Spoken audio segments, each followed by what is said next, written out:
Hey tubers, we've got a 20,000 Ford Explorer 4.0 with vacuum blade.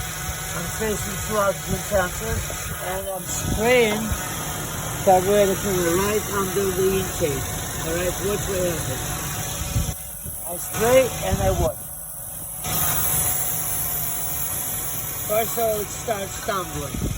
Second of all, you see it goes down and stays down. So it took some right there. Right there. It took some fuel there. That's why it stayed down. There was another point right there where it took fuel when I sprayed it. Here and here. Both of them. So it's the lower and upper intake seals to fix this problem. Alright, thank you and subscribe.